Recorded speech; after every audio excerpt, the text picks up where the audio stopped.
edukasi jurnalis terhadap pelajar, Direskrim Suspolda Gorontalo beri materi dalam acara Temu Jurnalis Provinsi Gorontalo 2026. Pemberian materi dengan tema jurnalisme digital berintegritas di tengah arus viral dan disrupsi informasi dalam kegiatan workshop jurnalis yang bertempat di Wombuhi Jurnalis, Jalan Taman Hiburan, Kota Gorontalo. Berikut laporan selengkapnya dari kontributor Palapa TV Gorontalo. 350 banyak kan? Berarti satu orang itu bisa pegang atau punya 3 akun. Bahkan sekarang ya memang anak SD pun sekarang sudah pegang HP, betul nggak? Nah, adik-adik ini sekarang lebih penting mana? Ketinggalan HP apa ketinggalan dompet? Oh, lah. Lebih pilih mana lah? Ketinggalan HP apa ketinggalan dompet? Oh, lebih penting ketinggalan HP. Dompet lah. Kalau kita ketinggalan dompet, balik nggak? Kalau kita berangkat kuliah, aduh dompet saya ketinggalan, balik nggak? Enggak kan? Tapi kalau kita ketinggalan HP, terutama bapak-bapak nih, kalau HP-nya ketinggalan di rumah, ada istri di rumah, balik nggak? Balik pasti. Waduh, bahaya. Tapi kalau adik-adik semua mungkin, wah HP itu karena komunikasi ya, mungkin dosen yang nanya atau segala macam ya. Tapi memang akhirnya sekarang daripada ketinggalan dompet, daripada ketinggalan HP lebih memilih ketinggalan dompet. Karena semua dalam gadget itu sudah menjadi satu. Ya. Ya kan? Gitu ya. Nah, makanya yang saya angkat di sini adalah lebih spesifik. Saya anggap semua adik-adik ini walaupun sekarang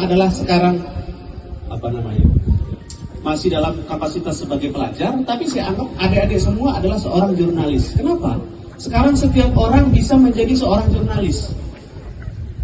Cukup dengan HP-nya, dilihat pemandangan, langsung, guys, lihat nih pemandangan di lokasi ini guys, indah, sawahnya masih banyak. Tapi guys, itu sawah sudah tergantikan dengan rumah-rumah itu guys. Gimana ini guys? Itu sudah jadi suatu jurnalis kan? Betul nggak? Betul nggak? Betul, itu kita lakukan sekarang sehari-hari. Makanya saya anggap adik-adik semua ini adalah sebagai jurnalis sekarang, atau mungkin sebagai profesi jurnalis yang profesional. Ini kejadian nyata, yang saya omongin ini kejadian nyata, yang mungkin bisa juga terjadi sama kita. Ya kan? Kemudian di-share, ini rekaman kita semalam. Kelihatan lah agak vulgar gitu kan. Kalau kamu nggak transfer sekian, saya akan sebarkan. Aduh, mati kita. Kalau udah kayak gitu ya, mati kita gitu ya. Oke. Itu mungkin nggak terjadi sama kita? Mungkin sekali. 2, 1. Ini kakak yang di depan yang pakai kacamata cewek. Ya, silakan. Iya, silakan. Ayo, silakan. Ayo, Dek, ambil mikrofonnya, Dek. Ambil mikrofonnya. Izin, Kak, boleh dikasih mikrofonnya. Dari nama lengkapnya, Dek, dari mana, dari sekolah mana? Oke, Assalamualaikum warahmatullahi wabarakatuh. Nama saya Zahira Pakudu, saya dari SMA IT Al-Islah. Kalau pertanyaan Bapak kan tadi ketika kita menyiarkan kayak jalan yang rusak tadi, itu termasuk melanggar pasal berapa? Kalau dari penjelasan Bapaknya tadi yang saya tangkap, itu masuk ke melanggar pasal 28 ayat 1 ITE tentang berita bohong. Betul nggak? Betul nggak?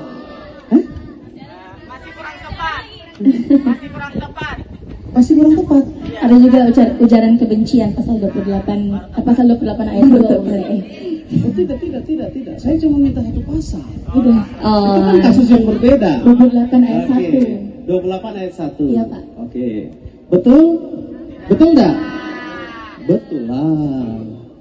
Itu kan penyebaran berita bohong. Ini ya Bu, boleh saya? Iya, boleh, Bapak. Silakan, Pak. Ini hadiahnya. Sama apa lagi, Pak, tambahan hadiahnya, Pak? Weh, pulang-pulang bawa uang. Ya.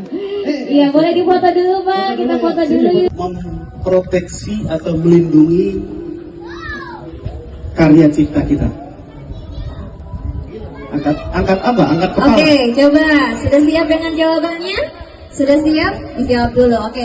Hitungan 3, 2, 1. Nih, yang cowok kanan, silakan. Yang di depan sini ini yang keren. Ayo, silakan. Singkat ya, Dek ya. Ya, seperti kata Bapak tadi, kita harus punya watermark dan punya hak cipta. Yang bisa kita daftarkan di POPHC. Ya, Ya, betul. Betul. Oke, langsung diterima nih hadiahnya. Oke. Ya. Kita mengupload. Contohnya jalan tadi lah. Ini jalan ini nih kita upload nih. Seolah-olah kota Gorontalo ini jalannya rusak. Kita melanggar pasal berapa? Apa ketentuannya gimana? Tangannya di atas kepala dulu, Pak. Nanti. Ya, datang ke Polda Gorontalo ya untuk melakukan supervisi dan pendampingan penanganan perkara di Polda Gorontalo dan jajaran Polres. Oke, itu saya sempat share kegiatan tersebut ke teman-teman jurnalis ya. Semuanya beritanya memang sesuai fakta kalau menurut saya ya, menurut saya. KPK